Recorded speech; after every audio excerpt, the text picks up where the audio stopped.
Hey, welcome back to Daily Flash. I'm Mitch English. Donna BOZZO, she joins us now. She's an expert on all things fun. She wrote the book on fun, actually, literally, 2 different books. We're actually happy to have Donna with us today. She can tell us how to put more fun into our days and our family days, like very important information, especially now as everybody's trying to dig themselves out after a tricky couple of years with the pandemic. Welcome back to the show, Donna.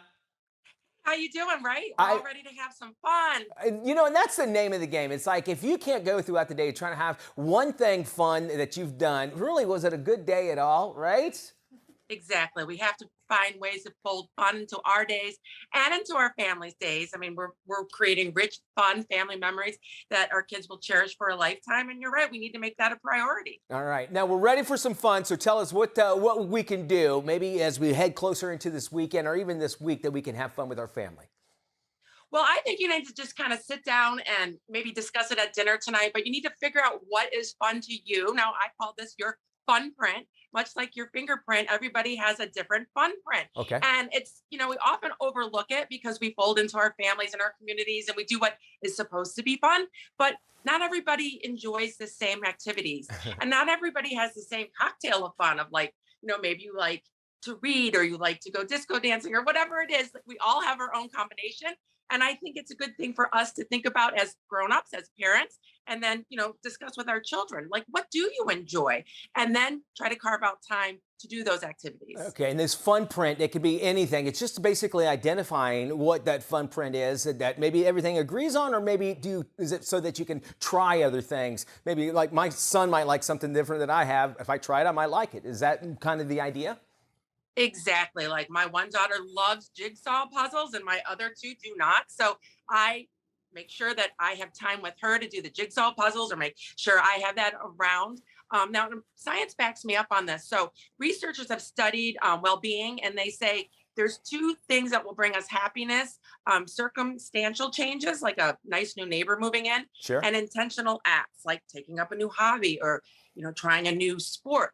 And intentional acts, being happy that way, it'll keep you happy longer than a circumstantial change because it's just fleeting and it's not necessarily something that you can control. I got you that. All right. Now, how do we actually decipher, figure out what our fun print is? What is it exactly that we have to do to be able to do maybe a little detective work to figure out?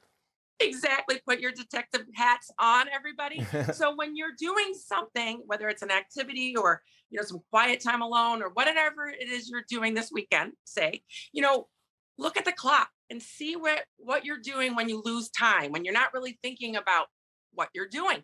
When time flies, that's when you're having fun. Okay. And, that is basically, it's just really what they say. If you want to be a parent, just give the time.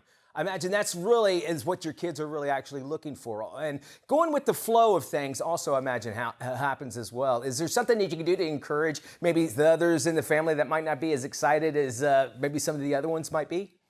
I think just being deliberate and making sure that you're including everybody's type of fun in any sort of family activity, and making sure that the kids, if there's a lot of individual fun needs, that you're sort of separating time out so that they can get those met. Okay, and then make sure we just take the time to decipher what our fun print is. And that can be a great family discussion at dinner, I imagine. So there's no reason for us to say, well, I don't know what to talk about at dinner, right? Because we have this. Exactly. And not only is it useful, but I also think it gives the essence of, as a family, we consider enjoying ourselves and our well-being a priority. Okay, all right. Making that family the priority is actually lots of fun. If folks want more information on how to fold in more funds into their days, tell us a little bit about your books and where can folks get them? Well, I have 427 ideas on how you can fold more fantastic family fun into your days in my book, What the Fun? 427 ways to find fantastic family fun. In there, you'll find all kinds of ideas, whether it's intricate or simple. Maybe it's having dinner under the dining room table tonight. I like that. Lots of easy things you can do. You don't have to think of it. I thought of it for you. I tested it for you. All you have to do is try it out. And have fun doing it as well. And all right. Have fun. Exactly. That's the whole deal. And of course, you can follow Donna on social media. Just look for Donna BOZZO. We love having you on. It's always fun. And I like the idea of eating underneath the table. That's basically where most of my food winds up for anyway. When I start it now. Thank you so much for joining us, Donna. And again, our website will have this interview and so much more and links as well. Thanks for joining us.